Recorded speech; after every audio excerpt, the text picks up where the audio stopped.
Bismillahirrahmanirrahim. Assalamualaikum warahmatullahi wabarakatuh.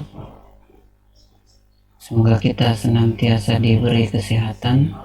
Pagi ini kita akan belajar bahasa Indonesia. Tema kelengkapan informasi proposal. Tujuan pembelajaran pertama, saya harapkan kalian mampu mengetahui tentang kelengkapan informasi dalam proposal secara lisan. Kemudian yang kedua, saya harap kalian mampu menganalisis tentang isi, sistematika, dan kebahasaan proposal, baik itu proposal kegiatan maupun proposal penelitian.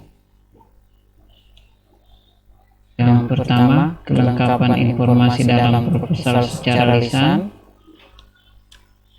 Kita cek kelengkapan proposalnya secara lisan ya. Kemudian yang kedua, menyampaikan kelengkapan informasi dalam proposal secara lisan. Yang pertama, unsur yang perlu kita perhatikan itu unsur isi tentang proposal. Bagian A, masalah, rumusan masalah.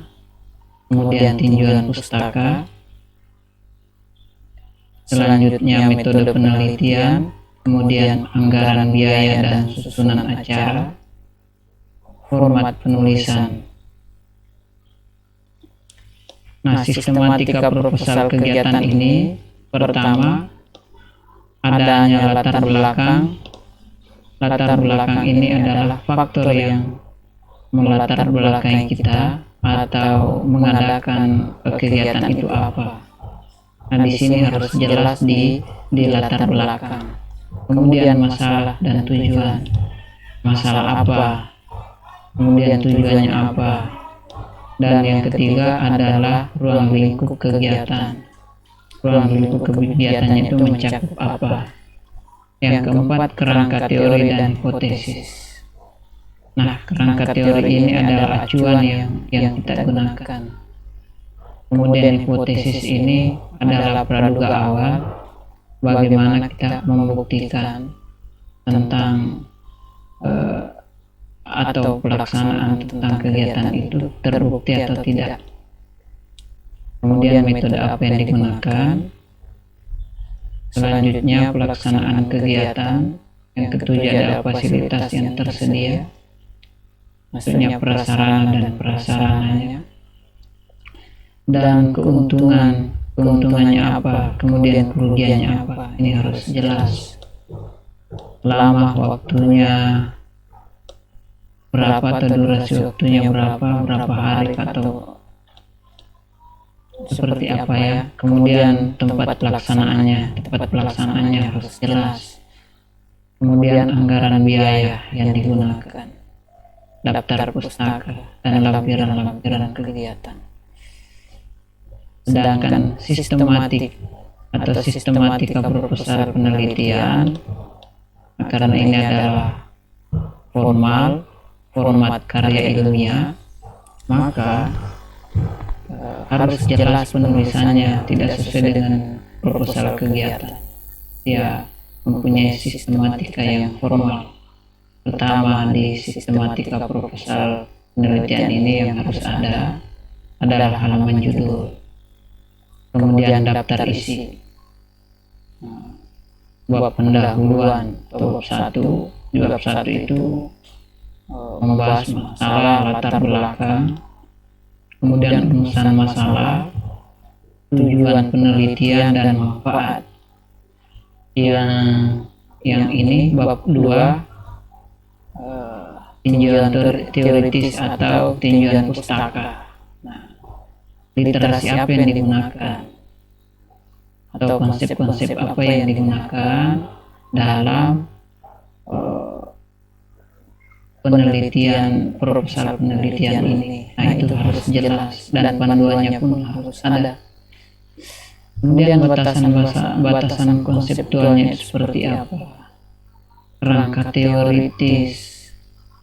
Nah, sedangkan di bab 3 atau selanjutnya maksud saya di bab 3 itu adalah metodologi penelitian. Ada metode yang digunakan. teknik pengumpulan data, kemudian setelah dikumpulkan data, bagaimana cara mengelola data itu. Nah, maka digunakanlah teknik analisis. Nah, di analisis ini kemudian nanti di bab 4 itu membuktikan apakah hipotesa ini benar adanya atau tidak, atau terbukti hipotesa yang diangkat. Nah, kemudian atau selanjutnya ya di daftar pustaka. Daftar pustaka ini adalah referensi atau literatur yang digunakan. Kita tidak boleh mengada-ngada dalam hal penelitian, karena penelitian ini adalah jelas adanya, terukur, terarah, dan tujuan penelitian itu adalah membuktikan hipotesa itu. Nah, makanya kita harus menggunakan teori yang kita gunakan itu seperti apa, harus jelas di daftar pustaka. Dan yang membuktikan realnya proposal ini diadakan, maka muncul yang namanya lampiran kegiatan kita selama meneliti apa. Nah, jangan sampai kita meneliti hanya mengada-ngada. Nah, inilah lampiran ini kegunaannya untuk membuktikan bahwa kita benar-benar melaksanakan prosedur sesuai dengan rencana awal penelitian itu. Yang ini selanjutnya ya, aspek-aspek dalam menyunting di proposal. Pertama yang kita harus lihat ejaan. Ejaannya harus ejaan yang formal. Kalau di dalam bahasa Indonesia itu EYD, ejaan yang disempurnakan, harus menggunakan itu. Kemudian kamus. Nah, di kamus itu harus sesuai dengan istilah-istilah yang di kamus dan pembentukan istilahnya, dan tanda baca. Dan tanda baca ini tidak serta-merta kita memberikan tanda baca, tetapi tanda baca itu dia punya makna-makna tersendiri, yang mana-makna itu punya apalagi punya penekanan. Kemudian diksi yang digunakan ini harus dipilih sedemikian rupa, karena salah menggunakan diksi, orang tidak akan pernah paham apa yang kita tulis, apa yang kita laporkan di proposal penelitian. Selanjutnya kalimat yang digunakan harus formal, yang baku, yang sistematis, karena di kalimat itu menentukan baik dan tidaknya suatu proposal penelitian. Dan sistematika penulisan ini mengacu pada format formal proposal yang telah disetujui oleh para peneliti dan kemudian diiyakan oleh akademisi. Akademisi ini maksudnya sudah diformalkan oleh para ahli bahwa sistematika penulisan proposal penelitian harus seperti itu. Kalau misalnya kita melenceng daripada itu, berarti nanti proposal kita dianggap salah.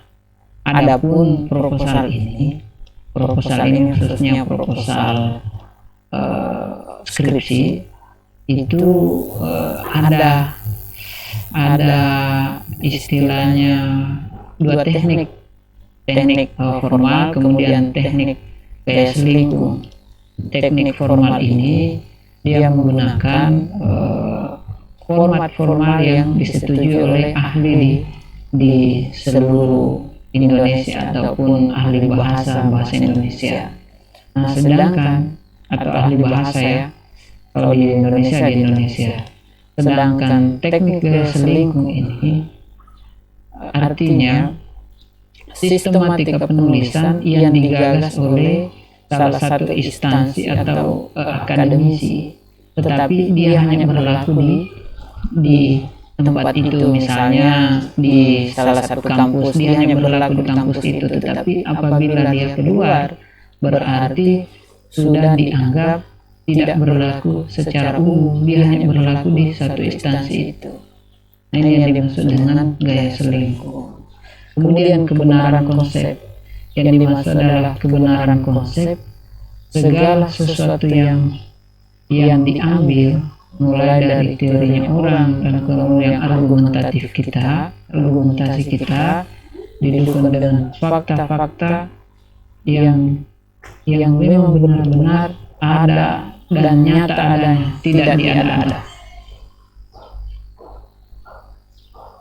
Oke.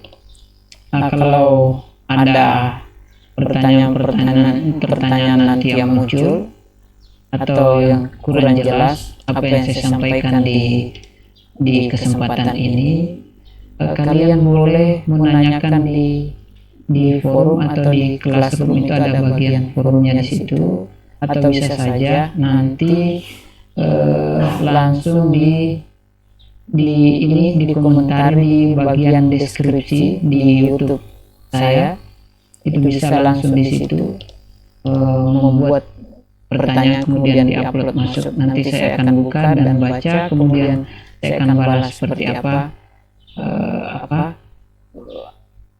yang Anda tanyakan, saya akan jelaskan semua di situ. Oke, sekian dari saya, dan saya harap kalian menonton video pembelajaran ini dari awal sampai akhir agar mendapatkan pemahaman yang sempurna. Oke. Assalamualaikum warahmatullahi wabarakatuh.